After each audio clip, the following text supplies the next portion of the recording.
folks, welcome to another session from the Wise Asylum. How are you doing? How's your week been? We're not long off now, and then it's the old Christmas season. Oh, you've all got your goodie bags out, ready for your pass for Father Christmas. Not Santa Claus, it's Father Christmas. That's how we call it. Not Santa, not Xmas. It's Christmas, and it's Father Christmas. So, anyway, we are in December, and we can get jolly if we want, but so interesting stuff. Not really paying attention to what's going on out there in the world. It's just theatre. It's pretty obvious now, but this move for this new systems, etc., is getting closer, is it not? Bad sound, says the guy. Let me check. Because Gremlins sometimes shifts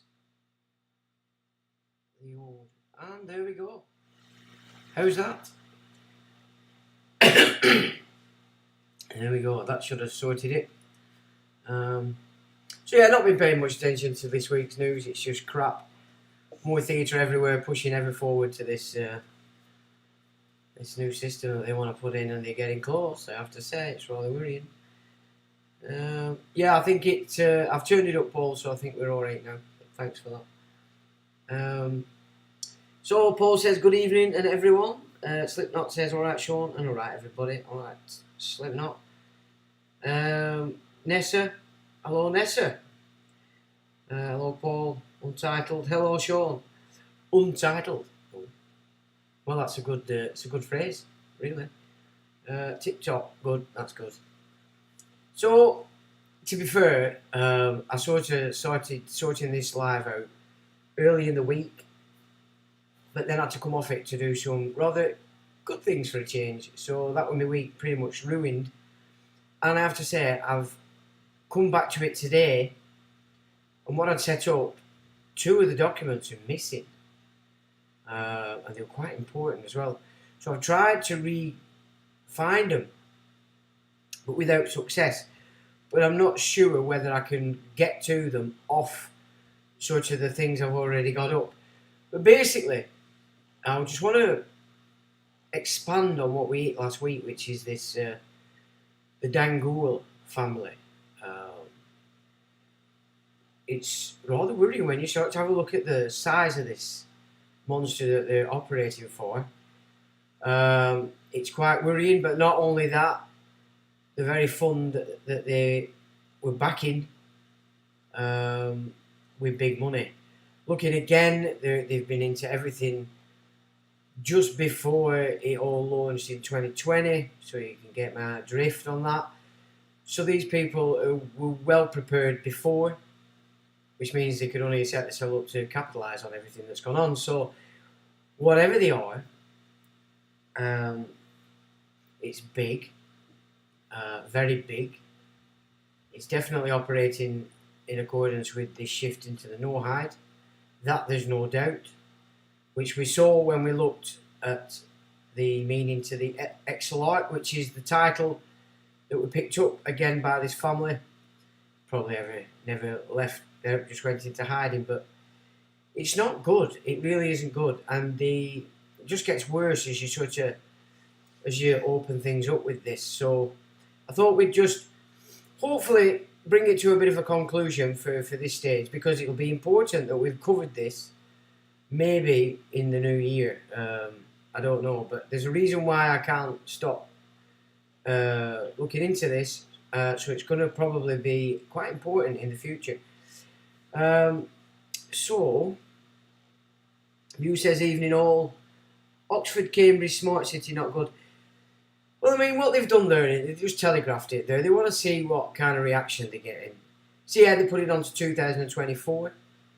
So they're just really pretty much looking for a reaction, aren't they? They put it out there, they're telegraphing, see if it gets rebutted. So it really does need to be rebutted, doesn't it? I suppose it depends on how many youngsters live in Cambridge and Oxford, because they're not savvy with the game and probably think it's a good idea. But then do they? I don't know. So it's going to be interesting, isn't it, to see how that pans out. But they put it out deliberately for a reason. They obviously want to see what kind of reaction they're going to get. Hopefully, they're hoping probably they're not going to get a big one from the youngsters. A big chunk of all societies today are completely and utterly busy with the nonsense that they've entered in this last few years. So again, they're not really going to be paying attention to this. So yeah, it's. But then you look at what's going on with the finance as well. That's even more worrying, especially when you look at this ever move to brick system that seems to be going on. You know, and people sit here and go, how could this be happening? This could only happen in the West because people running the West for a very long time have made it so, in spite of you out there, because we've not been paying attention. And again, this group that we're looking at now, it's very important we start to look at these people because they're not what they seem. They are, for sure, the expression of what the biblical says are the those that say they are Jews but are not. And that it says synagogue of Satan. So the rulers of the world, or not necessarily the rulers, but these guys are very high up in this game. But the fact that they took the title like Exilarch further supports the fact that they're up there and they're going to be playing a role in a very not too distant future, I would say. So let's have a little look at. We'll just refresh on what we did last week, just so you remember. This is Dango family. They gave a largest ever donation to the world's oldest think tank, which is the Royal United Services Institute for Defence and Security Studies. So his father had claimed the title Exilarch. We looked at some of his data, which suggested he's also using the same, but it's also, more importantly, a lot of it's coming out of what they call the Exilarch Foundation. Exilarch David Dangour said in a statement.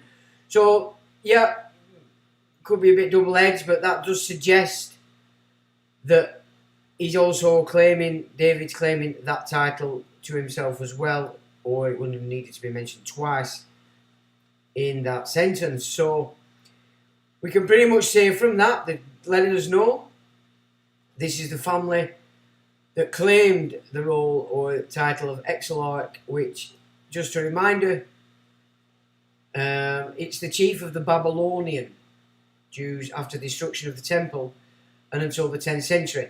Well, of course, the 10th century was Crusade times. That's when they all pretty much put themselves into everything because most of the monarchs of Europe were in debt to the Venetian merchants.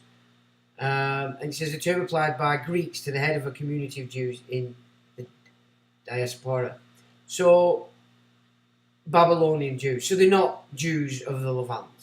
That's clear. Now, they've added that obviously today because in real terms, the chief of the Babylonians who came into power after the destruction of the temple, but they were actually in power while the temple existed, which is why they carried on to be sort of the chief Harun is after. You know, it was just the temple that was destroyed. So we can see that clearly. That's who this lot are. And then if we apply that to the biblical text, that these are the ones that say they are Jews but aren't. Okay, and then we have to start to pay attention to this because this Noahide system is the Babylonian system. It's got nothing to do with the Levant at all, apart from the fact that they actually did build a second temple under the auspices of King Cyrus back in the day, who had his head knocked off by a Scythian queen, through all that. So this is who we're dealing with. Whether we like it or not, that's it. There it is. You've got to look at the words they use and accept what they're saying. You know, there'd be no need to use the term Babylonian if there were no connection. They'd just use that term, wouldn't they? They wouldn't big themselves up with that. So they obviously, in sync with, they have to tell you what they're going to do. It looks like this bunch are being raised up now for what's possibly the introduction of the Mashiach, or the Messiah, who, if you listen to the rabbis, make it very clear, it's got nothing to do with God, the Messiah. Is their choice of a person to run and rule the Noahide system, which is only for the Gentiles. Remember that, that's important. So anybody that's not going to be claiming to be under the Babylonian pretend bunch are going to be under the Noahide system. And we have sort of started to dissect that in terms of what it really means for anybody that's not of that. So that is important that we remember that. That's what we're dealing with here. So, you know, let's nobody cry anti-Semitic, because we're certainly not that. Nobody's anti-Jew here, because this isn't what we're talking about. We're talking about the people that claim it. So again, very, very important that we don't lose sight of that. So now everything's cocked up because like I said, I sorted this out at the beginning of the week. So it might get a little bit. So, okay. So this is the RUSI in question. Now, I can't remember whether this is the one I looked through. So they're, you know, they want recruits, join Rooster Next Gen, so they're looking for youngsters. Become a Rooster member, enjoy exclusive access to high-profile events and authoritative publications throughout the year. And, of course, they're all about war. So, you know, this is what they're about.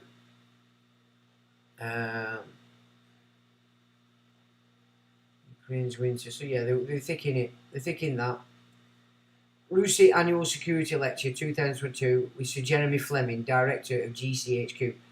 So this is, you know, when we look at this, RUSI, Royal United Services Institute, we're looking at what I would say is probably the arm of the War Cabinet, which has been in place since the First World War. We've gone through the Remembrancer, who answers back to Parliament to the question, are we at war? Yes, we are. So, keeps these lot in power, keeps their power over and above us. Gender and counter-terrorism. I mean, what? Annette Young talks to Dr. Jessica White, and counter-terrorism specialist, about the urgent need for a gender lens. Oh God, we're not even looking at it. Cyber-enabled fraud and war in space. That's a bit of a misnomer, isn't it? The whole bloody place outside here is space. We're in it. It's anything that's not taken up, isn't it? So, we are the world's oldest and UK's leading defence and security think tank, founded in 1831, which we know. Oh no, in fact, we might not have actually covered that. So Kenya, they're in there. It's British Empire area. Book launch, gender mainstreaming in counter-terrorism policy. I mean, what the hell? Counter-terrorism is about stopping people blowing things up. Not, let's all see whether we've got a dick or a fanny. What is going on? But then, of course, the Dangoers have just put a lot of money in it. A debate between Russie and France's École de Guerre. So that's, again, this year. Well, that's December. And that just goes through. So let's have a look. Membership. It says develop your knowledge and insights, build your network connections. So yeah, typical intel. Individual membership, military membership, so organisation members, diplomatic membership, top tier partnerships. Well, let's. So 14th of December, which is this week, coming up is Annual Chief of the Defence Staff Lecture 2022 with Admiral Sir Tony Radakin. 15th December, the CIA at 75. 11th January, the Security of Parliament and Protecting UK Democracy. UK. What's that? This is all the think tank set in 1831. Well, we know. Wellington set this up. Wellington only won and beat Napoleon because of the moves made by the Rothschilds. So, this is where you can see that this nation has been in their hands since that time. And just before that, I think 1812, when they pretty much took over a bankrupt royal family. So they've controlled the royal family since 1812, and pretty much the nation from the empire since about 1815, when old Wellington beat the little Frenchman. So I were looking there actually now. Let me just go through, because I forgot actually where all these links took me. Organisation members. There we go. Look at that. You know, make it easy. Chairman Circle and Platinum Organisation members. Oh, AIG, Airbus, Allied Rapid Reaction, Babcock, BAE Systems, BI Asset Management, Fondsmüller, so that's probably German, British Army, Futures Directorate. So these guys are all these changes we've had in our military are all coming from this bunch. Capita. Now, isn't that interesting? Running Blackburn and Darwin Council. They're the ones coming around and see if you've got a TV licence. Caxton Europe Asset Management. Dark Trace. Delight, for God's sake. Well. Pretty much running the entire DWP outsourced providers, so they're giving offers an audit. Everything's good. Auditing all job centres, auditing DWP, everything gets the green light because of Delight. So again, we can see that this operation is running that. Elliott Advisors. HMRC, Strategic Intelligence Assessment Unit. What? L3 Harris, TRL Technology, Landmark Support, Leonardo, Lockheed Martin, well, they took your census, McKinsey & Co, Microsoft, now in Israel, Ministry of Defence, Strategic Policy and Operations, National Crime Agency. And I've noticed they're starting to big up this, NCA as they call it, you know, the alphabet groups, on telly. So they're bigging that up now and putting that into the fore. Northrop Grumman, OnWeb, one of the big major operations that shifted our industry out. Also financed Adolf Hitler and the rise of the Third Reich. OneWeb, Palantir Technologies, Pool Reinsurance Company, Renaissance Strategic Advisors, Thales UK, Trafigura Group Pte, and Walbrook Advisory Limited, and they're classed as their Platinum Organisation members. There's a little flossy. Sophie Cordy's Do Tight. Oh. She's not from Lancashire, is she? Major organisation members. Oh my god. Accenture. ACOM. My god, that, I mean, you're talking a massive arm in the military industrial complex, that one. Into the academies. No surprise when you look at the Dangors a bit more. Atomic Weapons Establishment. Bain and Company, Bangladesh Institute of International Strategic Studies. Bangladesh, so they're into Bangladesh. Look at that, Bangladesh National Defence College and Defence Services Command. They're pretty much dictating to Bangladesh. Boeing Defence UK, Boston Consulting, BT Group PLC.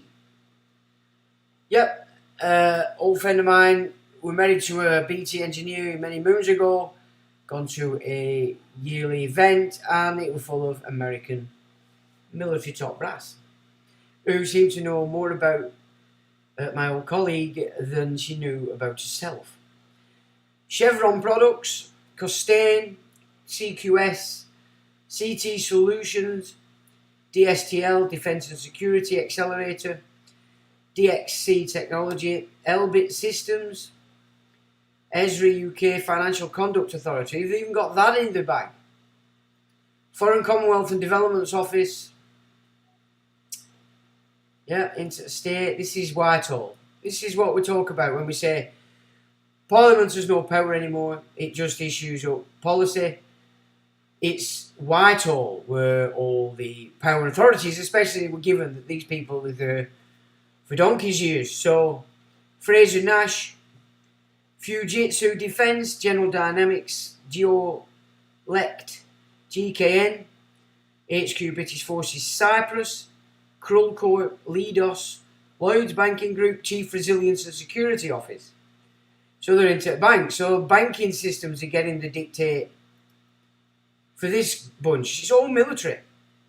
MAB HQ, Make UK Defence, Mass Consultants, MBDA, Mission Analysts, MOD Saudi Armed Forces Project Team, NATO Stability Policing Centre of Excellence. So there we can see NATO are now dictating to the police.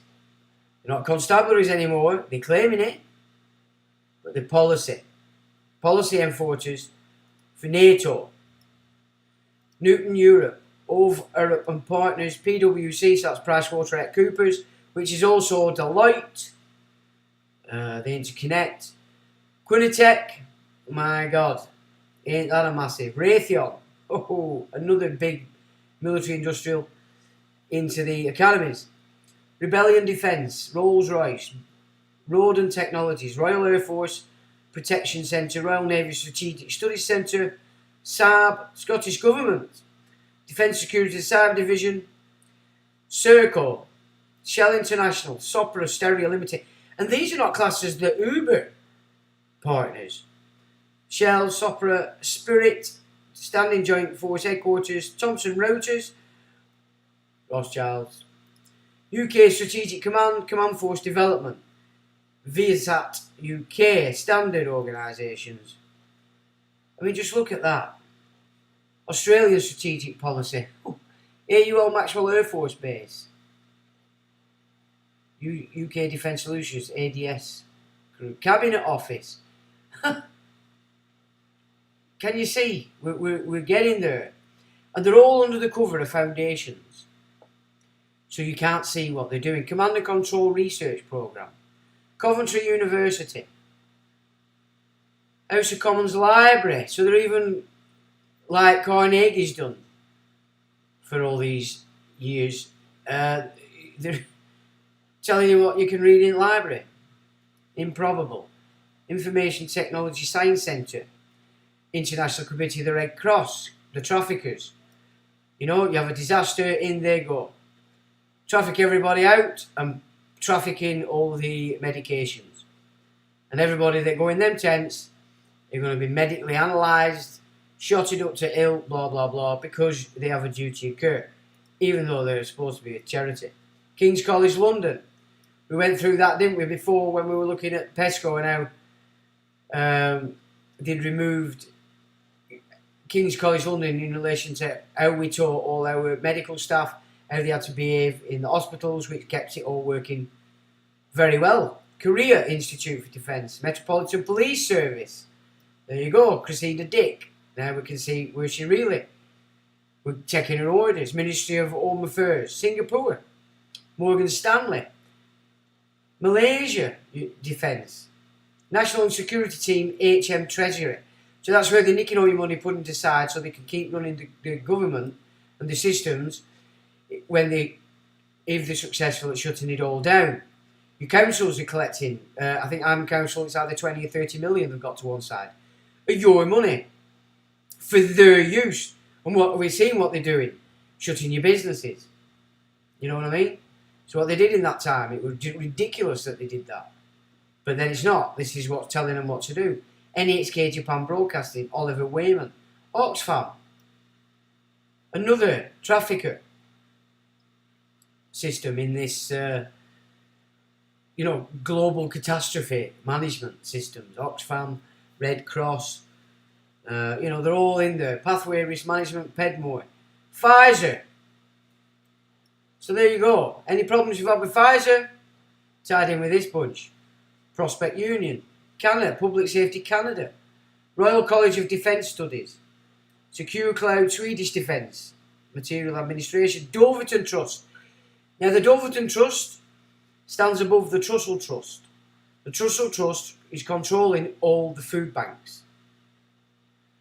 Okay, now it looks like a great thing at the moment, but we many years ago saw the documents that was showing that when they get them bedded in and everybody's dependent on them, if you've got offspring, they'll give you 3 handouts and they'll intervene because you'll have signed an intervention order to get your first handout. And they'll take your children off you with the claim you can no longer support them. This is what this system's all about. It's setting it up so they can take your children. Take your children, put you in camps or whatever it is they want to do. Yeah? Prospect Foundation, Tobias Jones, Turner and Townsend, Ultramarine Sonar Systems, University of Hull, so Hull and Coventry, Vedette Consulting, Weatherby's Private Bank, William Cook Holdings, now military, Royal Marines 42 Commander, 48 Operations Support Squadron, US Air Force, 505 Training Squadron, US Air Force, Army War College, Canadian Forces, Centre for Army Leadership, Defence Medical Services HQ, Development Concepts and Doctrine Centre, École de Garde, 1st Battalion Royal Gurkha Rifles. So what have they done? Privatised all our regiments, without us knowing. Headquarters Allied Maritime Command, HQ Home Command, Land Warfare Centre, Warminster, Ministry of Armed Forces in France, New Zealand Defence Staff, RAF Alton, Losmouth, Northolt, Odium, Royal Marine Barracks Stonehouse, Royal Tank Regiment, UK Strategic Command Joint Warfare Directorate, US Army War College. Notice no parachute regiment in there, folks. It does look to me like they're intent on getting rid, and I bet they're going to try and tie all into this new Rangers thing they've got going. You want to give up your Red Beret, boys? Australian High Command Defence, High Commission Political, Brazilian Army Attaché, Canadian High Commission Political and Defence, Delegation of European Union to UK, Embassy of Austria, China, Now, embassies. Embassies is this. Wow. So this is going to get much bigger, and this ties back to something called Hydraloop. Right? They've got this thing going called Hydraloop, and it appears that the way that they're going to, as a top-end administrator network, they're using all the embassies. Remember, these people have got diplomatic immunity wherever they go, right? So he was giving this this immunity. Right, well, let's just flip over here. Oh, did I get rid of it? Here we go. Vatican and Holy See passports.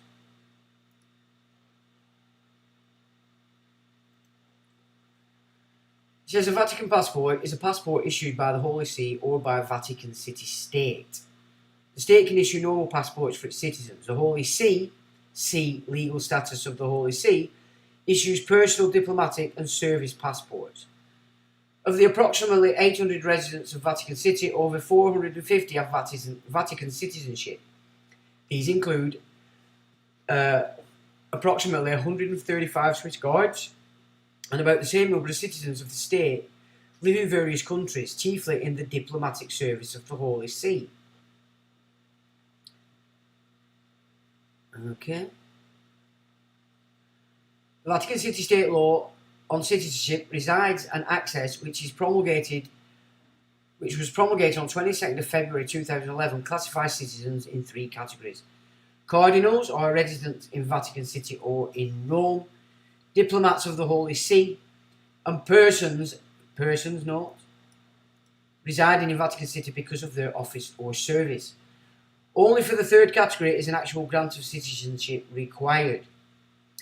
Diplomatic passports of the Holy See, not passports of the Vatican State, so they are separate, are held by those in the Holy See's diplomatic service. So, and I've said this before, because it does get presented that they're the same instrument. They're not. The Holy See is an instrument overseeing the Vatican as a legal instrument. And then on to inner city of London, the Temple Crown, Washington DC, I've said Singapore as well. Of course, in the East, they haven't set everything up with the Western systems. They've set them up with systems that come from directly the Holy See on to the East, and we don't see that, do we? We have thrust down our throat the Holy See's arm in the West, especially the East India companies. So it's a clever game that they've played, But still, standing at this pivotal point is the Holy See, because it controls all. So when we're looking at these families, you can trace them right back to Middle Ages, where these Venetian, claiming to be from Persia, these families started to control the entire Roman system, especially when they destroyed Byzantium, because it was the Venetians that pretty much set up the Byzantines, which allowed the Byzantine Empire to be taken over by the other branch of the ancient empire, the Persians, who then converted to Islam. Okay, so these guys weren't Arabs or any such thing, so they're not from the home counties and that of Islam. These are a bunch that worked for the Venetians, the merchants, and then converted. A bit like he said of the Khaganates and the Khazars back in the day. Service passports of the Holy See can be issued to people in the service of the Holy See, even if not citizens of Vatican City. Well, they'd have to be so, innit? Because then they can have anybody in the world. So this is how clever and how well hidden from everybody this system is, because of course it's all going on in the diplomatic arena. So it might be important that we have a look and visit this idea that you can set yourself up as a nation with diplomatic community, because African nations are actually connecting on that basis. So this could be quite important in truth. Vatican City passports are issued to citizens of the state who are not in the service of the Holy See. Passports issued by Vatican City are in Italian, French and English. So Vatican's looking after the West. The Byzantium used to look after the East, but it got took over through the Venetians into the hands of the families running the Holy See. This is what I've seen as a picture when I've studied these histories for nigh on 30 years. So that would be my opinion of the situation that we're in, and that would show that those families controlling the Holy See are the Babylonian priesthood, claiming to be of the Jewish creed. They're not. And I think the problem for a lot of Jews is they don't take on board anything not allowed through the rabbis, which means that the Talmud is editing what they see when they look at the Torah. And that editing is what's pulled people in that would recognise as Jewish. It's done the same to Islam through the commentary books outside of the Quran, the Midrash. I forgot the names of them actually. I used to know them off by heart, but it's a long time since I've sort of dipped my toe into the Islamic works, and some of them are quite excellent. You know, they still understand the old battle between good and evil, Iblis, you know, and such, because they use the term Iblis. Christians use the term Antichrist. It's the same thing. Or anti-creation is probably the better way to put it out. So, it says, see also Sovereign Military Order of Malta. So again, another order set up by these Babylonians back in the day. It says, see Italian passport and visa requirements for Vatican citizens. Don't really need to look at that anymore. That sort of puts that into perspective. So if we can get back to, where are we? Now, in that report of Dangu's donating to the RUSI, we came across a guy called David Liddington, and he's a KCB and a CBE. Honourable to what?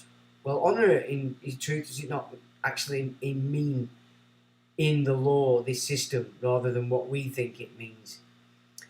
So he was put in office 8th January 2018 and then left in 2019. But he welcomed the donation by the Danguers, so that's why he were in that. And it's interesting, Theresa May, Damien Green's held it, and succeeded by Oliver Dowden, Chancellor of the Duchy of Lancaster, this fella. Duchy of Lancaster was run by Prince Charles on behalf of Elizabeth, but once the Blues and Twos Credit Union took over all the assets and liabilities of Lancashire County Council, way back in about 2008, I think, we could find nothing more about this, but it obviously had gone into the hands as a trust sort of society to the Duchy. Now, recent and other investigations have pretty much shown that it looks like IBM are now running the Duchy of Lancaster, which is my land. You know, they nicked it because it was actually stolen as a duchy back in the day, which is why it was then given to the city monarch, you know, to buy the soup and bread rolls and the coal for the fires. So, just interesting, that's who he is. Chancellor of the Dutch Lancaster. Secretary of State for Justice, Lord Chancellor. Leader of the House of Commons, Lord President of the Council, Minister of State for Europe, Member of Parliament for Aylesbury. Personal details, David Roy Liddington, 30th of June 56, so he's 66, born in Lambeth, London. He's Conservative, his spouse is Helen Perry, and he's got 4 children. Sydney Sussex College, Cambridge, academic background. The enforcement of the penal statutes of the Court of Exchequer, 1558 to 1576. So that was his thesis. Interesting. So I just thought we'd show him because he was bigging it up. So he was obviously a part of this Are You blah blah blah when that were going on. Now then, let's have another look here. Now, who's running Royal United Services Institute? A female, by golly. So she's no cock. Right? Karen von Hippel. So, yeah, English either, is she? Karen Lisa von Hippel, born February 1965, so she's only, 57, is the current Director General of the Royal United Services Institute. Hippel was Chief of Staff to General John R. Allen, while she was Special President Envoy for the Global Coalition to counter ISIL, the Islamic State of Iraq, and the Levant. So ISIL was after ISIS, and of course we all know it was set up by the CIA, which is Jesuit, yeah, Knights of Malta. So it's OIC. Publications. Von Hippel is the author of Democracy by Force, a US military intervention in the post-Cold War world 2000, just before 9/11. Can we see that? So there's the publication picked up. So this girl has been, she's obviously the wrong blood. She's part of the Babylonian system. Because she's only a youngster to have these positions. Obviously she's been completely and utterly on board right from the get-go, probably bred from the womb. So just gotta get, Von Hippel is the author of Democracy by Force, specifically US military intervention in the post-Cold War world, 2000.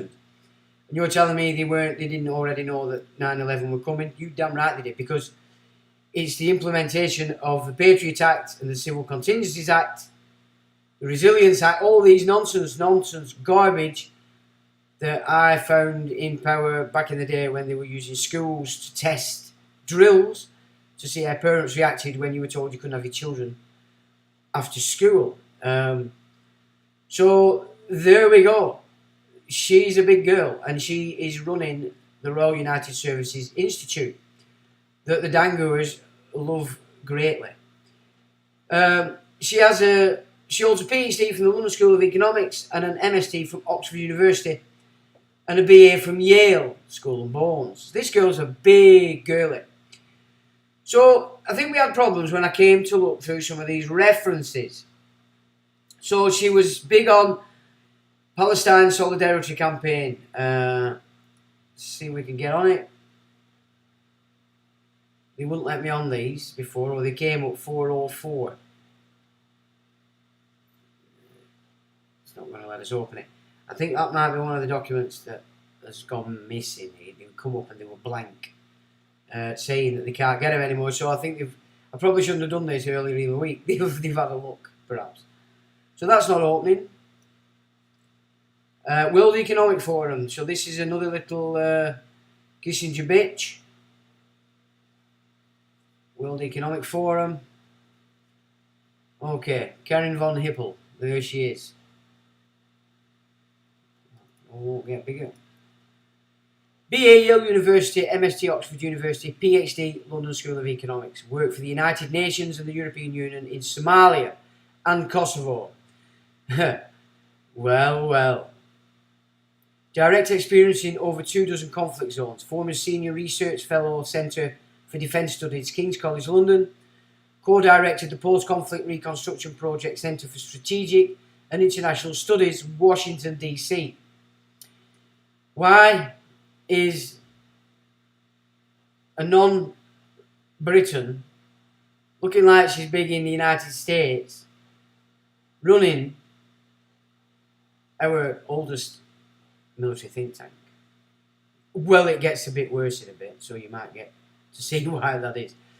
Deputy Assistant Secretary General, Bureau of Conflict and Stabilisation Operations, finally Chief of Staff to General John Allen, Special President Envoy for the Global Coalition to counter ISIL, that the CIA set up.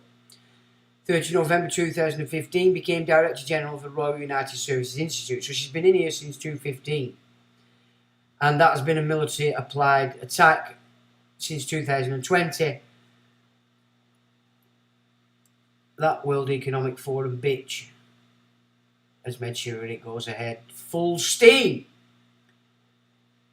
Author of numerous publications, including Democracy by Force, US military intervention in post-Cold World War 2000, which was shortlisted for the RUSI Westminster Medal in Military History. Right? This is what they're playing at. So we're all operating to this. Democracy by Force, US military intervention. And that was to deplete our militaries. Upset the Islamic world. Yeah? You see it? So this is who these people are. And she's tied, that's what the World Economic Forum has to say about their little girl in our, and on our land, rather. Yeah. Now then, what else have we got?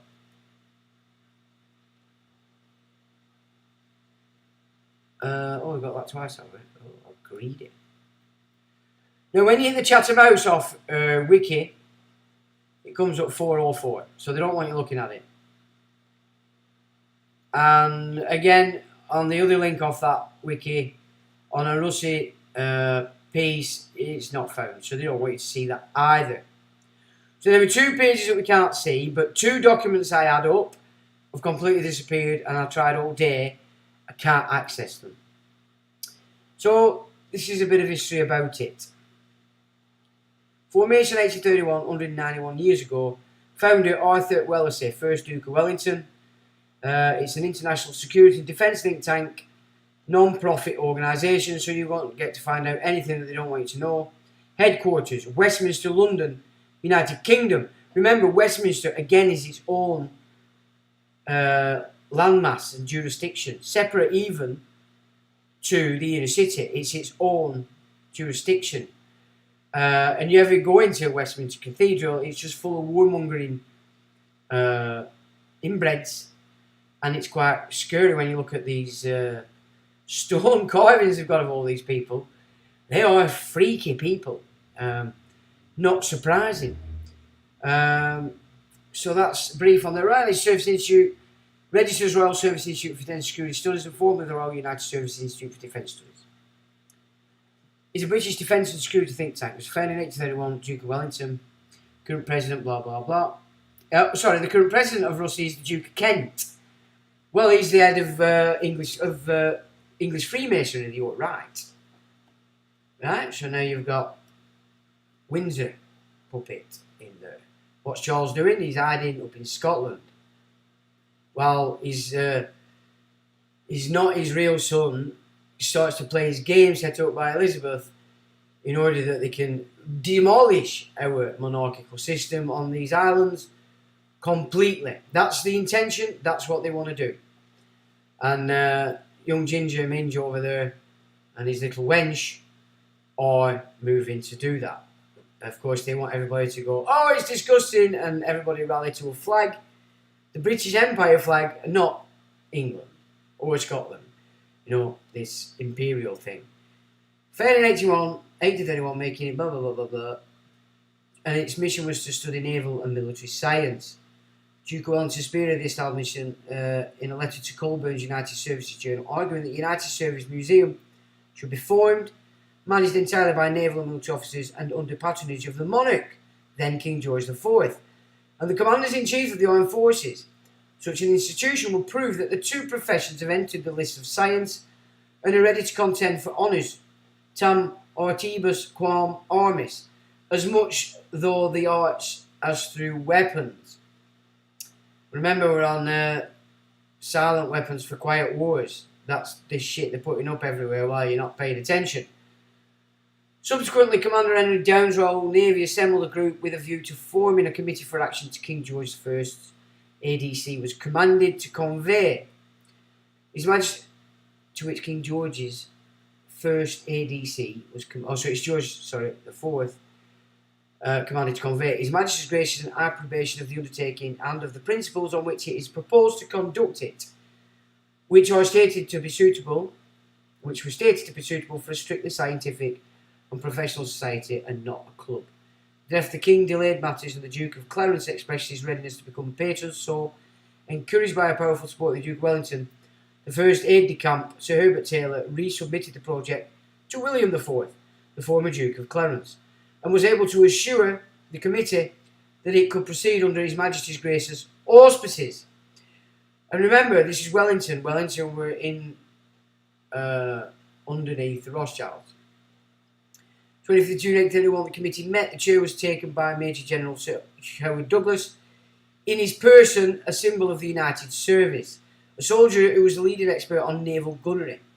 The resolution that the institution be established was put by the future Field Marshal Viscount Hardinge, and seconded by the future Rear Admiral Sir Francis Beaufort, the famous hydrographer. So you can see here already, all these hoity-toity commanders of our military and navy, way back in 1831, had all come under this Prussian, Babylonian merchant system that's putting in this Noahide. Prior to moving to its current location, purpose-built headquarters in 1895, Russia began existence in Whitehall Court, then moved to a house in what was then known as Middle Scotland Yard. In 1832, Queen Victoria granted RUSI the use of the banqueting house in Whitehall, Westminster. It finally moved to its current location next door to the banqueting house in 1895. It's a British institution, however it operates with an international perspective. Promotes the study and discussion and developments in military doctrine, defence management, defence procurement. In the 21st century, Russia has broadened its remit to include all issues of defence and security, including financial and organised crime. Yeah, they're running it. They brought all the drugs in from Kosovo. Terrorism and the ideologies which foster it, and the challenges from other man-made or man-assisted threats, and from natural disasters. So it's in the climate gig as well. So it's all pulling in together. Everything that they're doing is military. Russia's membership consists of military orders, diplomats, and wider political policy community, numbering 1,668 individuals and 129 corporate members. See the last page of the latest review. Research, according to its website, maintains a wide range of multidisciplinary research specialisms, focused on the areas of military sciences, international security studies. Well, what we've just gone through in the last 3 years is made up of military science, international security studies, and brought about by Epstein, by the way. Remember this?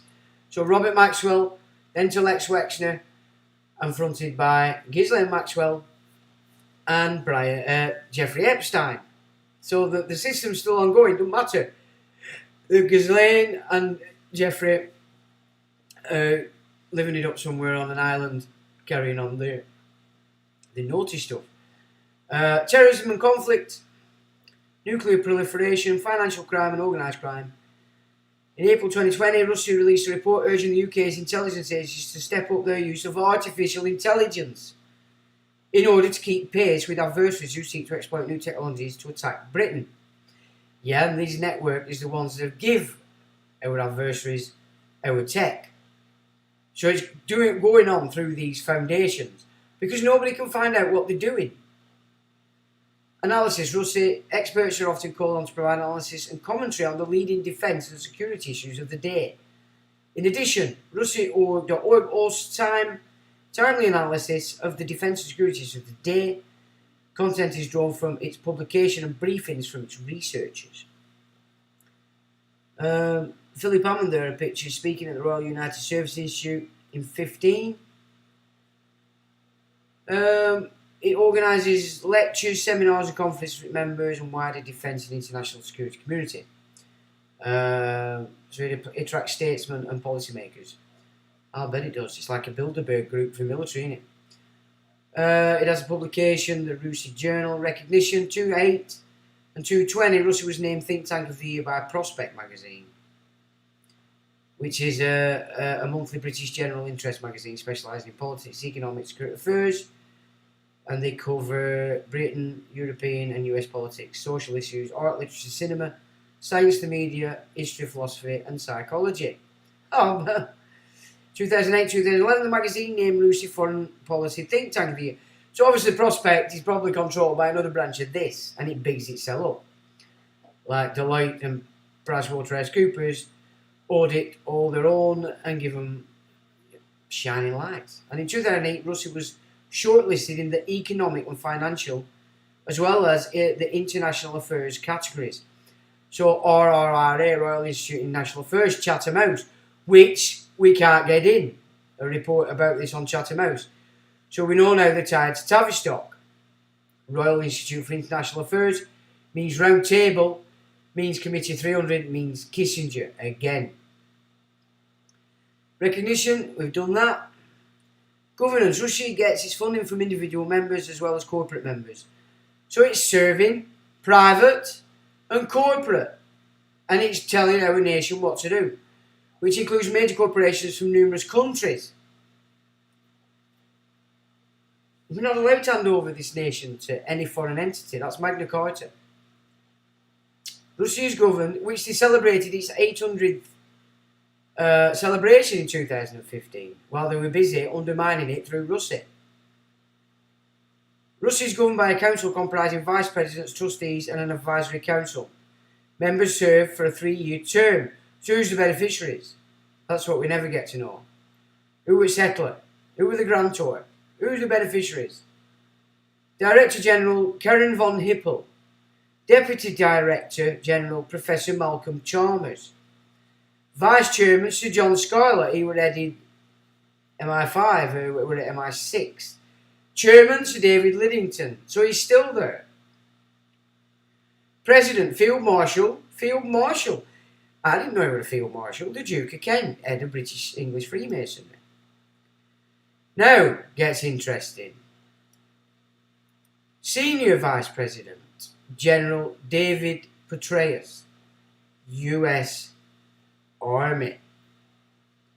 Retired United States Army General and public official, he served as Director of the Central Intelligence Agency from September the 6th, 2011. And of course, they're fighting ISIL, but of course, his bunch, CIA, set it up. You see how we've been shafted? Because you look at that face and you think he's an American. Obviously, his blood isn't. And these people don't care about what nation they're born in. They're all about what bloodline they come from. Which is why Prince Philip, when he was asked, is he of the Greek royalty, he said, no, I'm Danish blood, but we took over Greece in that time. They make distinction because to them that is what's important. So when you look at these faces that look like your average American, they're not. Prior to his assuming the directorship of the CIA, Petraeus served 37 years. Well, we'll have a look at that in a minute. But so we've looked at Lidington, we all know who Duke of Kent is. John Schuyler, MI5 leader, Professor Malcolm Chalmers, and Karen von Hippel, who we've had a little look at. But that's interesting, is it not? Senior Vice President, directly under Duke of Kent. So he's obviously Masonic. So this is a Masonic game, as I've been saying all along, and as everybody knows, because it's the fifth science. It is the system that builds the will of this priesthood. So at the moment we're under the precursor to the Messiah, Ben Yosef, and he's the war maker, the one making war to bring in the Mashiach, which is Ben David, okay? Which is why I'm focusing to this David Dangour, because he's got the title Exilarch. So it's there in the public that he runs. He's the head of this system. So when we focus just to Chabad Lubavitch, we miss the point. This is the biggest part and share of this. Such as Chabad Lubavitch are just there to keep those that are identifying with this group because they think they're Jewish in the game. Because it gives them succor. Oh, look, you're in charge. Look, we're running America. Look, we're running Britain. Look, we're running Russia. Look, we're running China. We're running the whole frigging world. Why wouldn't we claim to be of this bunch? You get it? That's why they've played this game so well. So this move that I'm seeing beginning about let's get anti-Jewish is, again, part of this game. You can see it. You know, you can see this game playing out. So what's this? Oh, that's that one. So this guy, I think, could be important in the future. If not him, he's got offspring. What with that? Oh, right. So they've been donating to cancer in 2021 in Israel, and to London 1.6 million for medical research in 2019. So before the kennel script came about. So now it says a lot more, but when I tried it last time, it told me to sod off. Done, gone. So maybe there are no more there to see. Exilarch Foundation. Okay. Notice Companies House beta, meaning they don't have to put any data on there, so we can't be nosy. So we get very little information. This is why they're using beta, especially on this game they're playing on the dark metaverse, which is stealing identities, building up a persona, and then when that's paid off, kill you off. The secondary identity claims to be you and pulls in everything, life insurance policies, etc., etc., and on they go. So again, very important that we understand why they set up beta on Companies House. So it says details: Westminster Academy, address the Namgoin Centre, 255 Harrow Road, London, and that's West 2. Phase type: secondary academy sponsor. Remember, all of these sponsors for these academies, they're private, so you don't get to know who they are. I've asked for multiple in the past, but you never get to know who they are. URN, so it's number UKPRN. The status open, local authority name Westminster, so it's based in Westminster again. It's its own landmass, private jurisdiction. And this began September 2012. So we have no idea what this bunch of Johnny Come Lately is. Sorry, that's about the Westminster Academy specifically. So that's one. Details: school sponsor, open date 1st September, data from other services not applicable. Why not? It's a big thing. It's been teaching our kids since 2012. Why can't we find out what's going on with that? So we've done the passports. Now this is the guy that first took on the Alexia title, Alexia. So we'll just have a little look at what so we're into Carmel College, and that's Kensington. So these guys are big in Kensington, not so much inner city, which again would suggest the hidden side of things. You know, city's all about what's open, where these games are going on. We're in Kensington, so this is the always connected to the incumbent royalty and other very wealthy people who do seem to live in Kensington and Chelsea. So this is 25 Albert Hall Mansions, Kensington Gore. That's Cornwall College. He were into Dishdale Limited. Again, same address. Diamond Estates. What's that saying? So it's been dissolved. People. Dangor, Ellie, Basil Victor, David Allen, Michael Arthur Jonathan, Naim Elia Sir, that's the guy, and Michael Arthur Jonathan, or Jonathan Michael Arthur Dangor. So that's kept that in family. But it's, I don't think it's active now. It might be actually. So let's just nip back. Anglo-Continental Chemicals, Carlos Place, Mayfair, and Diamond Estates again is Carlos Place, Mayfair. Anglo-Continental, what's that all about? People. Again, Dangors. Yeah, Rebecca. So they're keeping this definitely in the family. And this was under the Exilarch, remember, the first one.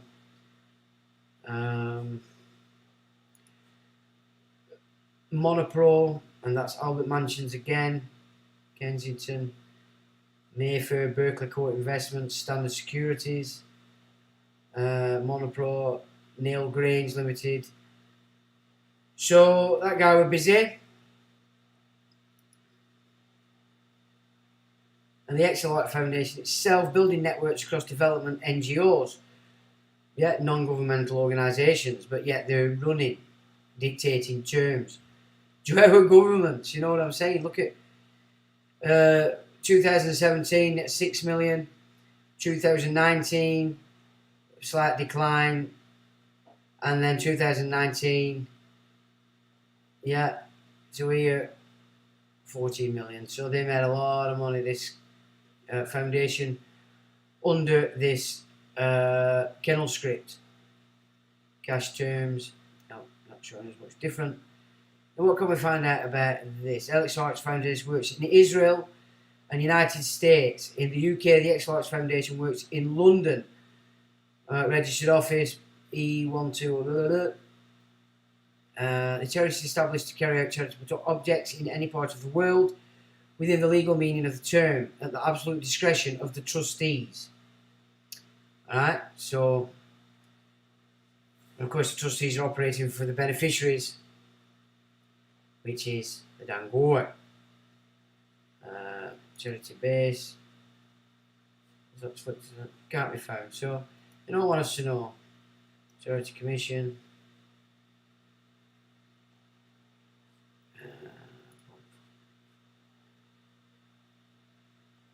Activities, donations and legacies, investments. So they're not donating at the moment.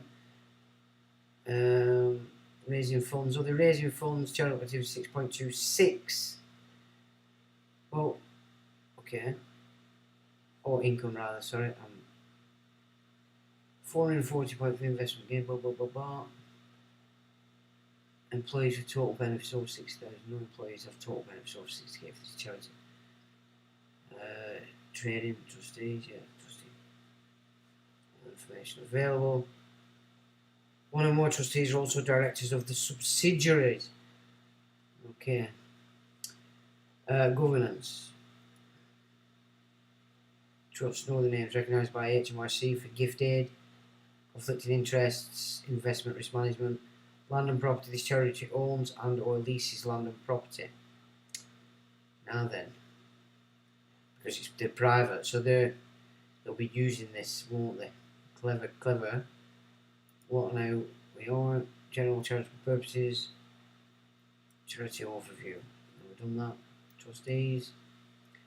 Michael Arthur Jonathan Dangor. Mr. Eli Basil Victor Dangor. David Allen Ezra Dangor. And no other trustees on record, trusteeships. Interesting. So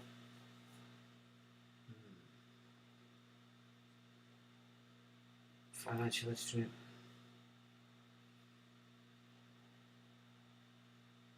Look at that. Assets and liabilities.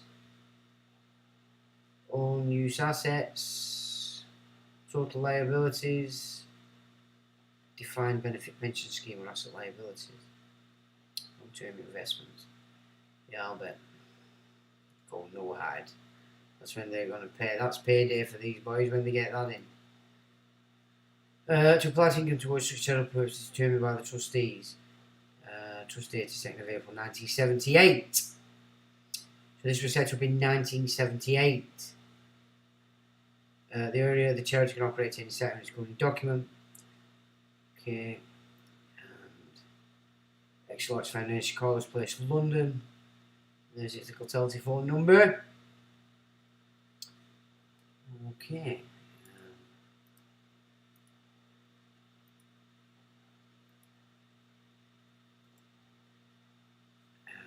That's all we're going to get on there. Interesting. That's the Exilarch that we've looked at. Mr. David Allen Dangor. So, it's a busy boy. Russell Road, Holdings, Coinman Limited, London Land, Monopro. These are active, that one. Compact Leasing, Standard Securities Limited, Anglo-Continental Chemicals, Compact Leasing, Anglo-Continental Chemicals, Diamond Estates, Canboyd, Berkeley Court, Simon Wiesenthal Centre in the United Kingdom. Now then. London Safari Trust, Discdale Limited. So why would they be in the Safari Trust? Unless, as I've said before, the Babylonian are actually originally Sephardic and that they have been controlling the Khazarians from the get-go. Discdale Limited, Carmel College, Nile Grange Limited, Jewish Association for Business Ethics, Westminster Academy, Westbourne Green, Berkeley Court Properties, Clacton Hotel, Mayfair Land, One Horse Guards, BC Exchange Limited, 1HGA Limited, EF Nominees Limited. So this was set up in 21. Private Limited by Guarantee, not trading. Incorporated 28th July 21. Nature of business, non-trading company. The company was dormant during, so it's probably being used as a director for one of the trusts. Current directors and secretaries, Mr. Michael Arthur Jonathan Dangor, Mr. David Allen Dangor, and Mr. Ellie Basil Victor Dangor. Okay, so that's EF, and that was only just been set up. Why is it not telling us what it does? Account information not available. Surprise. What's this? Share capital. Other letting and operating of own or leased real estate property investment. Again, Mr. Abraham adored it. So that's somebody not classed as Dangor. What's this guy about? Oh, there we go. Don't want us to have a look. We can have a look at this. Active directorship 68. Total directorship 603. He's a busy boy. Everyone Holdings.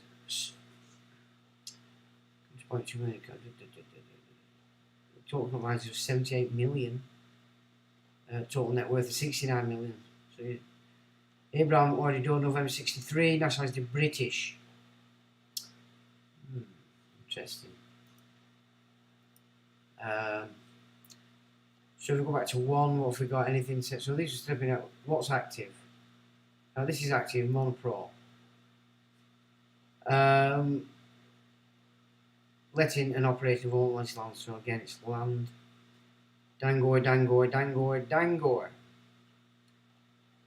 Dangor. So they all keep. This is definitely a family affair.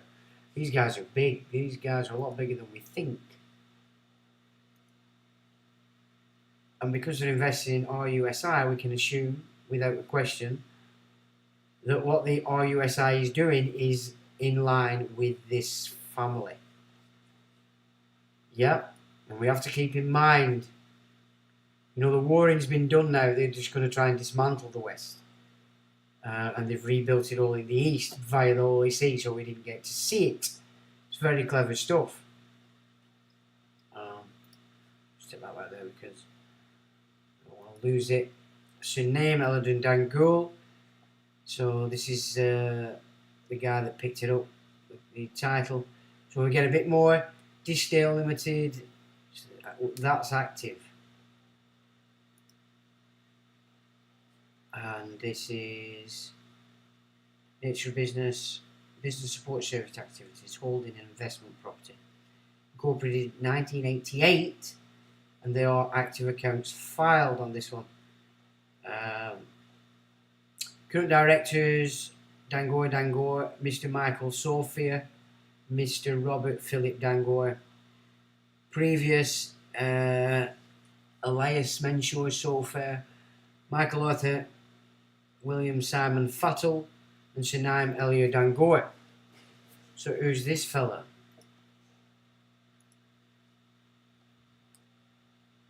"19 appointments, 1939, British." What does that mean? Yeah, their powerhouse is in Iraq. That's where the power play is. So we can look at this RUSI under Petraeus being in full control of the entire script from 2001 onward, when they went into Afghanistan, when they went into Iraq and Syria, Libya, and everywhere else they've been. Yeah, we can see a picture here. Can we not? Who's this? So this guy's only got 57, not as old. Berkeley Court Investments. Okay, so he's just got the 2. So, interesting. Let's have a look at this fella. So he was put in under President Obama. Yeah. So this guy were in tune with Kissinger. He had to be, so he wouldn't have got a look in. His deputy was Michael Morrow, preceded by Leon Panetta and succeeded by John Brennan. Commander of the International Security Systems Force from 210 to 211, preceded by McChrystal and succeeded by John R. Allen. He was Commander of the United States Central Command from 28 to 210, preceded by Martin Dempsey, succeeded by John R. Allen, who was acting, so he looks like a very important little player. There he is. John Rutherford Allen, a retired United States Marine Corps 4-star general. Former commander of NATO, International Security Systems Force, and US Forces Afghanistan. On September 13, 2014, President Barack Obama appointed. So he got bigged up. So he served it well. Remember, Petraeus, Obama, you're seeing same. We're seeing the same thing. So, David O. Petraeus, born in 52, he's 70, in New York, Republican. He put in by Obama. Or well, not put in by Obama, but he was already in there when Obama came. That could be correct, but he stayed, didn't he? United States Military Academy, Princeton University, PhD. Years of service 74, 2011, rank General, commands International Security Systems Force, United States Afghanistan Central Command, Multinational Force Iraq, United States Army Combined Arms Center Fort Leavenworth, Multinational Security Transition Command Iraq. Yeah, so this is where the Dangura family have the power in Iraq now. The base is obviously in London. They use London as an office, don't they? You know what I mean? That's how it plays out. But their game play that we're not seeing in this is in Iraq right now, which is Babylon. 82nd Airborne, 101st Airborne. So this guy was a proper boy, weren't he? So he's been in a lot of battles or running them in Iraq. That's just in Iraq. Look at all them.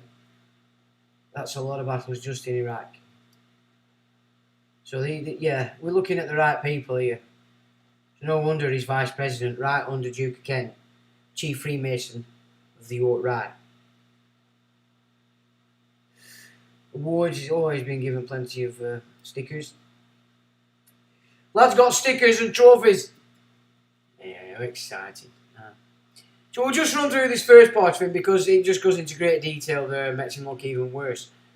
But this sort of just puts it together. It says, David L. Patrice was born, 52, retired United States General and public official. He served as Director of the Central Intelligence Agency from September the 6th, 2011. So just before 9/11, put in there. Yeah, make sure nothing came back from CIA. Until his resignation on November 9, 2012. So he did his shindig. Oh, sorry, 2011. What am I talking about? My apologies for that. I've got one of them funny colour things going around my eye at me, so I'm struggling to read. Prior to his assuming the direction of the CIA, Petraeus served 37 years in the United States Army. His last assignment in the Army were as commander of the International Security Assistance Force (ISAF) and commander U.S. Forces Afghanistan (USFORA) from July 2010 to July 2011. His other four-star assignments include servicing as the 10th Commander, U.S. Central Command, UCENTCOM from October 13, 2008 to June 30, 2010, and as Commanding General Multinational Force Iraq, MNF-1 from February 10, 2007 to September 16 to 8. So he just gets put in there for a year, we looks at this, on all these postings. Commander of MNF-1, Petraeus oversaw coalition forces in Iraq. So there we go. Petraeus has a BS degree from the United States Military Academy. So for Dango to be putting money into RUSI, they're happy with the command level. They're happy with the trustees. They're happy with everything. And this is what they're happy with. So we don't need to look at him bigging himself up on the degrees. Meaning, I've got a paper that says I'm a good copier. Petraeus was repeatedly stated there is no plans to run for political office. On June 23rd, 2010, President Barack Obama nominated Petraeus to succeed General Stanley McChrystal, so he did put him in as Commanding General of the International Security Assistance Force in Afghanistan. Technically a step down from his position as Commander of the United States Central Command, which oversees the military efforts in Afghanistan, Pakistan, Central Asia, and the Arabian Peninsula, and Egypt. British Empire. Yeah, Afghanistan, Pakistan, Central Asia, and Arabian Peninsula. It's British Empire, folks. Or the British Empire aspect of the Holy See Empire, which is Babylonian, which wants Noahide, and it's about to wreck all the West. On June 30, 2011, Petraeus was unanimously confirmed as Director of the CIA by the US Senate 94-0. Petraeus, so the Senate like him. What does that say about the Senate? Petraeus relinquished command of US and NATO forces in Afghanistan July 18th to 11 and retired from US Army 31st of August 2011. In 2012, he resigned from his position as Director of the CIA, citing his extramarital affair with his biographer. You dirty little shagger!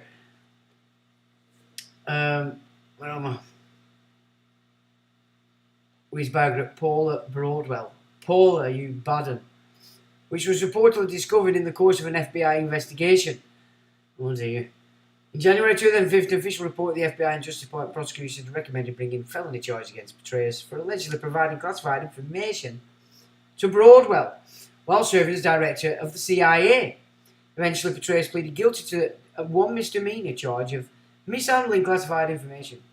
He was later sentenced to 2 years of probation and fined $100,000 for the unauthorised removal and retention of classified material he gave to Broadwell. So he's a badass and now he's running RUSI. Now, as I said, there's two documents that have gone. And in truth, they were the most important of this presentation. So I have to apologise for not having that in order. But I've tried my best to get them and they don't want you to see them. So, London School of Economics created a Adelphi House in London. John Adams Street gang. You know, they've got all their little shit bags everywhere, and they have had for a very long time. It says London School of Economics, notable alumni. Discover the notable alumni of London School of Economics. The list includes people like John F. Kennedy, B.R. Ambedkar, Mick Jagger, George Soros, and Pierre Trudeau. This list of notable alumni is loosely sorted by popularity and as people from different domains of life, such as intellectuals and academics, leaders, business people, miscellaneous, and media personalities. So they've got their little shits in every crevice. So Pierre Trudeau, and he were big in Canada, he were a leader. Lee Kuan Yew, Singapore, so, you know, Adelphi House, John Adams Street gang.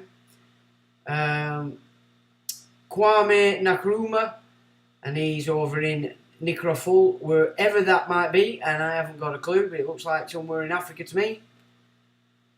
Marguerite II of Denmark, historical personality. Jamie Murray, she's film and theatre personality. Jo Cox, yeah, I don't like her one bit. Ramsay MacDonald, proper fruit bat. K.R. Narayanan, and he's Uzavur, and I have no idea where that is. Juan Manuel Santos, and he's Bogota. Cherie Blair, lawyers and judges. Good grief. Can you imagine having her as a prosecutor? It'd be quite easy though these days, wouldn't it, to make her look like a twat. Michael Lewis, there you go. Media personality. Ronald Coas, intellectuals and academics, so he's a fruit bat that can talk good. He's got a gob on him, but he's a fruit bat because he's feeding you horse shit. Moi Kabaki, Guatuyane, I'm suggesting Africa. Anthony Giddens, intellectuals and academics, so another fruit bat. Elettra Rossellini Weideman, what's she then? Fruit bat? Miscellaneous, my golly. Eric Garcetta, Charles Saatchi, Amar Omad Saeed Sheikh, Sheikh Kimber Wood, lawyers and judges, another fruit, and Zachariah Sitchin, the fruit bat that gave you the translation of the Babylonian cuneiform. Yeah, can you see? It's all about painting this picture. And that fruitcake is a fruitcake. And was a fruitcake, rather, because he's dead now. Peter R. Orksag, and he's business and people, so he likes people. Brett Stevens, media and personalities, he's a young flu bag.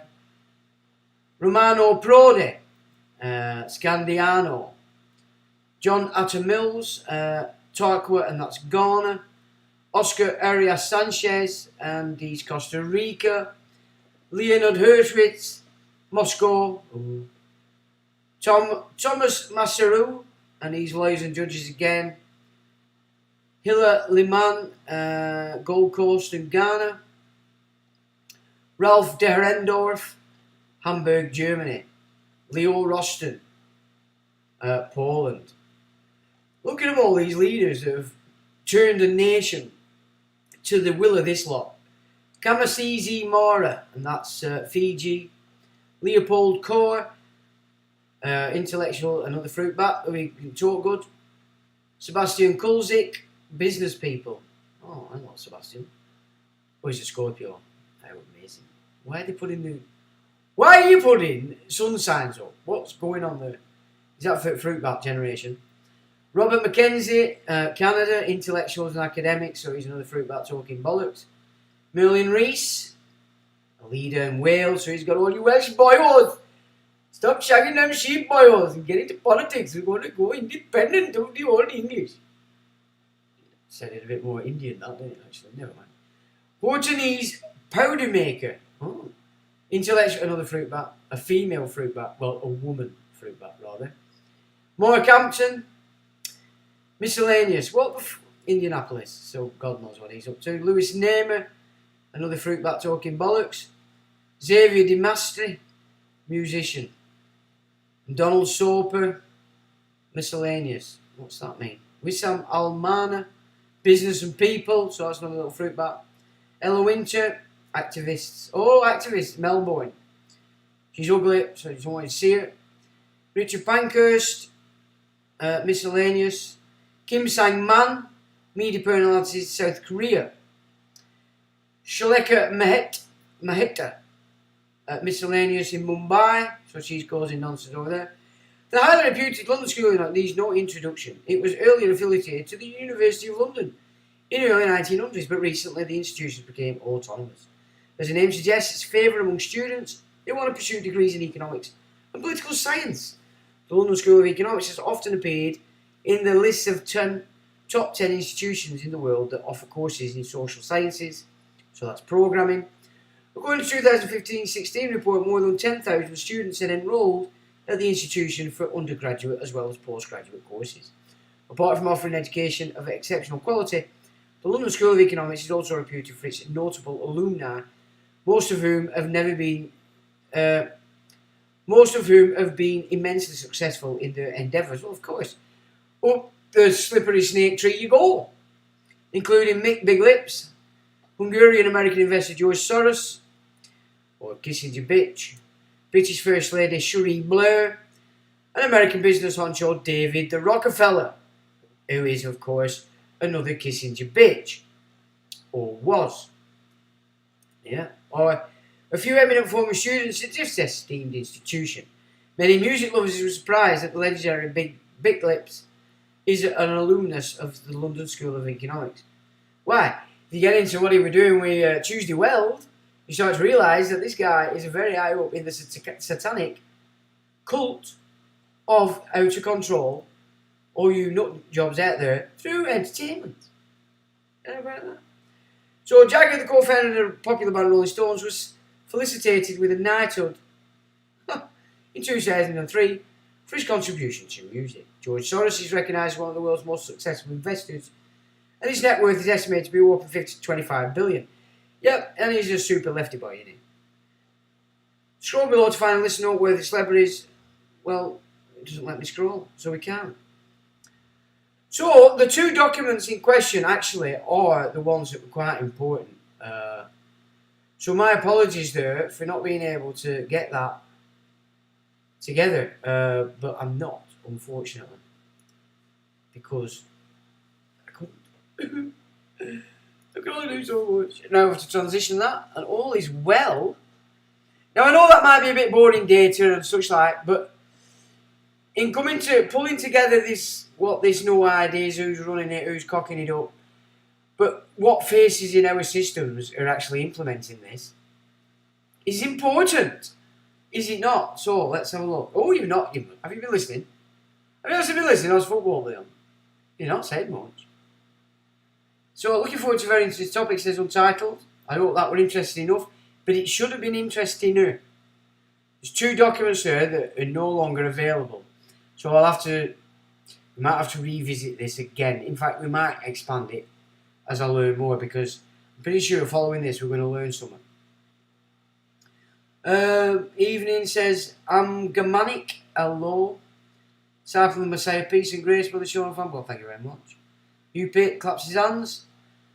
Yep, donation, Jenny Matos. Good afternoon, beautiful souls. Alright, disciple, Gmail Matos. Taskins, good evening, everyone. Disciple, everybody's saying hello. How long we've got before it really goes tits up? Well, they never know, do they, when they're going to do it? They always wait for the time is right. So it depends on, the less people make a fuss, the more they're encouraged to try it on. You know what I'm saying? So that has to be the mindset that you're thinking in terms of. So keep pumping out the data. Pass it on if it's decent and it's solid. Try and explain to people that, hang on a minute, we're under occupation here, and these are the fruit bats doing it. Tasrakins, good evening everyone, good evening to you. And Janine Matos, good evening to you. Joining us, greetings, Yearman TV. How long do you reckon we've got? Oh, sorry, I've just had to join. Well, yeah, how long is a piece of string? Gary Garcia says the end game is putting the false messiah on the throne in Jerusalem. Yeah, so you've got Ben Yosef, which is the precursor, bringing in the Mashiach, which is Ben David. That's the script of the Noahide. So, and now we can see that it's not actually Jewish, it's Babylonian. So anybody that claims to be Jewish is pumping into this. You need to check yourself whether you can do that or not. I don't know. If you're one of these Islamist mindsets, you check yourself. If you're a Zionist, you need to check yourself. Because it has nothing to do with Israel, the real one. It's everything to do with Babylon. The entire show. And it's a shit show if you're not of this creed. I don't know if it's run CERN. Well, mate, I still don't know what that is. It's probably not what they tell us it is, but it's certainly getting a lot of money. Isn't it? Another NASA just taking all your money off you. For what? You get paid, they present you this picture, look, this is what we're doing. We all can see now that they didn't even go to the moon. I mean, I saw it in the 70s when they showed a picture of the Earth from the moon being the same size as the moon is from Earth. What utter codswallow. If you were stood at moon and you were looking at Earth, it'd be the entire, you'd be all you'd be able to see is the Earth. It'd be massive. So nonsense and double nonsense. So CERN, more than likely, is just another, here we're painting your picture, give us your money. But, you know, flip the switch at CERN and test the Big Bang Theory. That's a complete theory. Notice that word. Theory. Because they haven't got a clue. You know? So, I mean, look at it like, if you birth a new computer program, does it bang? No. You do all the coding and then you switch go and it goes bing like that. It's not a bang. There's no wind and piss and fire. It's just bing. The software is open. Everything's operational in it. So theory is the word that I am attracted to whenever I see things like that. You know what I mean? Theory, because that's what it is. And the guy that said it originally is telling you, well, this is what really happened, but it's only theory. Anyway. So we don't know about what's going down on there with that CERN. The end game is putting the false messiah, yeah. Rabino Vinci. Who is he then? Is he somebody we should know about? Damn, it's Sunday and I'm late. Oh dear. Well, we're not going to do 2 hours tonight because unfortunately the two most important documents, and I can understand why they've got rid of them, was why I got excited earlier in the week. But luckily I've had good news this week. Things have moved a bit forward. So I had to concentrate on that and give myself a bit of a break. So, but who knows? I may find them in the future, but I'm going to keep my eyes on this. But like I've said, hydro loops. Now that's the thing. Let me just go back here because we didn't actually finish off this one particular. Which one were it? We came off it when we got down to embassies. I can't find it now. What did I do here? Ah, there we go. I'm just going to flick you this back on before we finish. So we might as well... Oh, I've opened Brave. What a complete lunatic. So if I can... If this will flick back over, which it probably won't because it likes to do that. No. So we have to go in here. Do it again.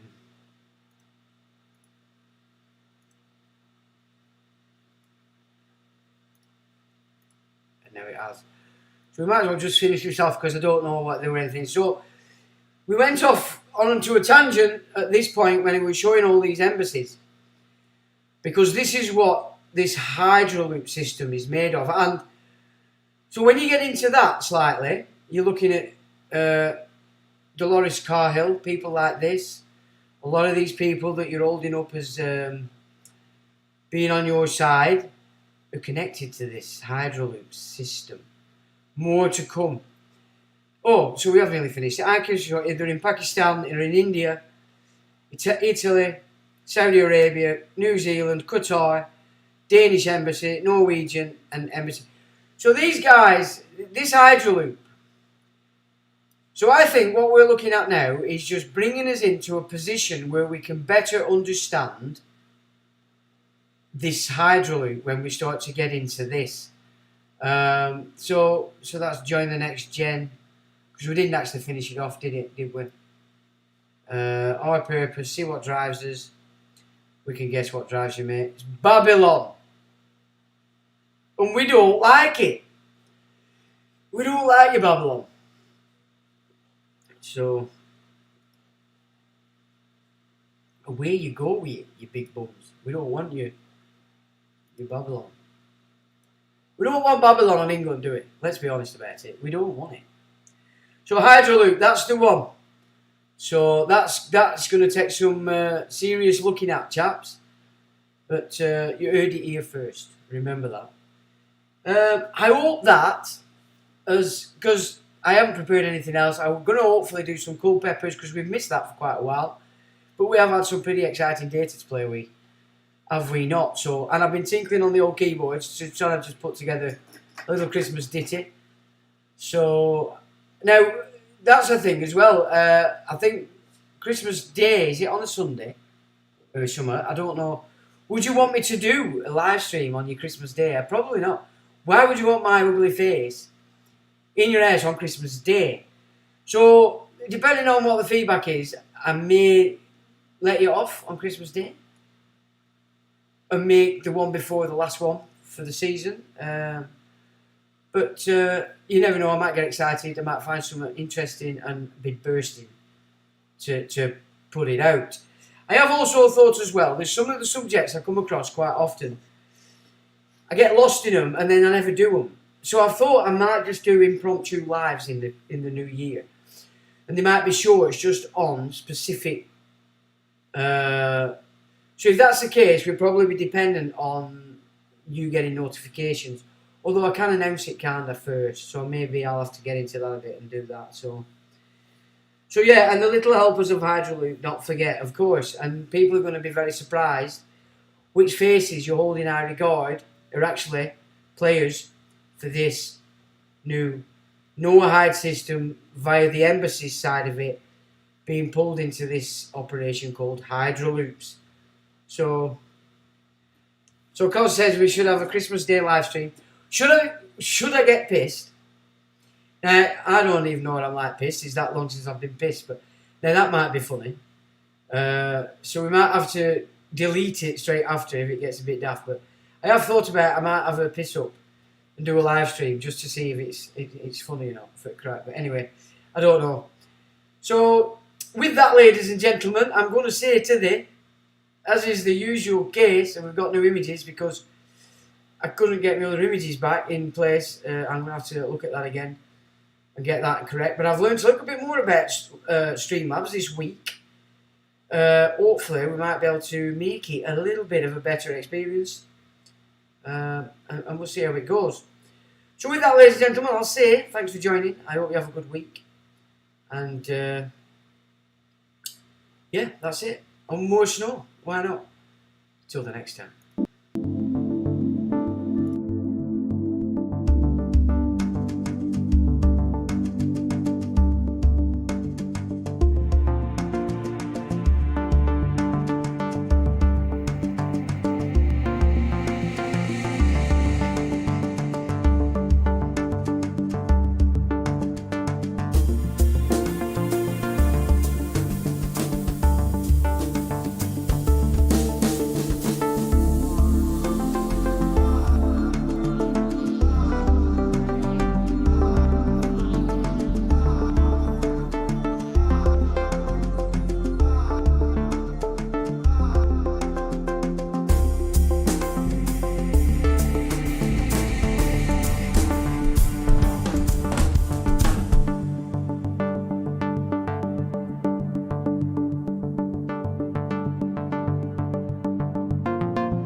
electronic